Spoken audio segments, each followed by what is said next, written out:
ويدعو كذلك وزارة الشؤون الدينية من خلال مساجدها التي تعتبر واحدة من المقومات والعوامل. وزارة الشؤون الدينية التي افتتحت ليلة القدر بالنشيد الوطني.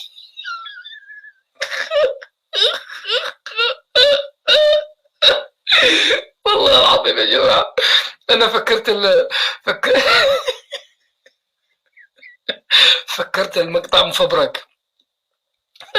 عالم عجيب، عالم غريب. راحوا أحيوا ليلة القدر وافتتحوا الصلاة بالساحقات الله يجعل لكم الساحقات المحق.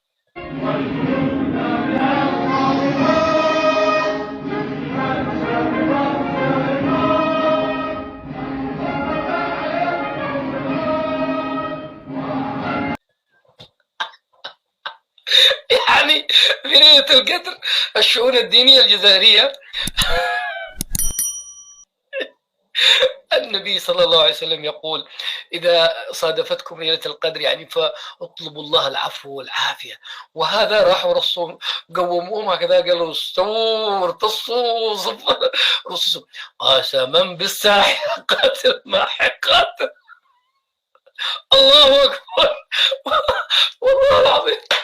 وقال لك الشؤون الدينية، أي شؤون دينية يا أخي عندك؟ حتى الدين عندكم يا أخي سبحان الله العظيم. ماذا أقول؟ الدين ما في شيء، لكن شؤونكم الدينية مضحكة. في حدا يفتتح صلاة بالنشيد الوطني؟ ما وبعدين نشيدكم كله ساحقات ماحقات. حد يطلب الله الساحقات الماحقات في ليلة القدر وبعدين تقولوا ليش الله مبهدلكم وليش؟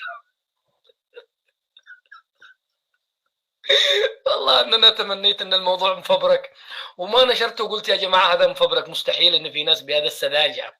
قال لك الشؤون الدينية قسما بالساحقات الماحقات قوموا إلى صلاة التراويح عذابكم الله أكبر. يا رجال الشؤون الدينية حقك راح حقها وزير الأوقاف في موسم من مواسم الحج يروح يخطب ويبكي يا ابن الذين كان يتباكى يا محمد مبروك عليك الجزائر رجعت ليك. عندما تم تحرير الجزائر مدري من هو القائد الفلاني هكذا خاطب نبينا الكريم وقال له يا محمد الجزائر رجعت لي. ولما جينا ندور الموضوع جينا وهي أغنية. والله ما لي ما سمعكم هذا عشان نشوف الشؤون الدينية. هذا الوطن لرسول الله صلى الله عليه وسلم بعد استرجاع السيادة الوطن. فقال مرشد الجزائر وخاطبا رسول الله صلى الله عليه وسلم، خاطب رسول الله صلى الله عليه وسلم بعد الاستقلال: يا محمد مبروك عليك الجزائر رجعت لي.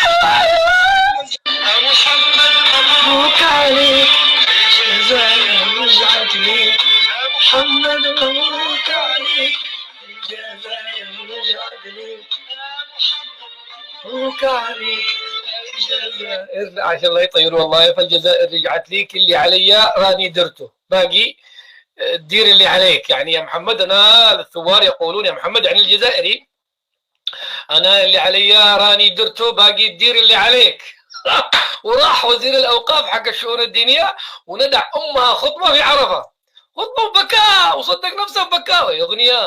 أغنية ما في ثائر ولا في حاجة. لما تسمعوا كلمات الأغنية إنه دير واصنع الصاروخ ويلا يا محمد حررنا البلاد ومشي، ولا لها علاقة بالنبي ولا حاجة. أي شؤون دينية يا حبيبي؟ أي شؤون دينية عندك أنت؟ أي شؤون؟ أنت مسخرة حتى في الشؤون الدينية.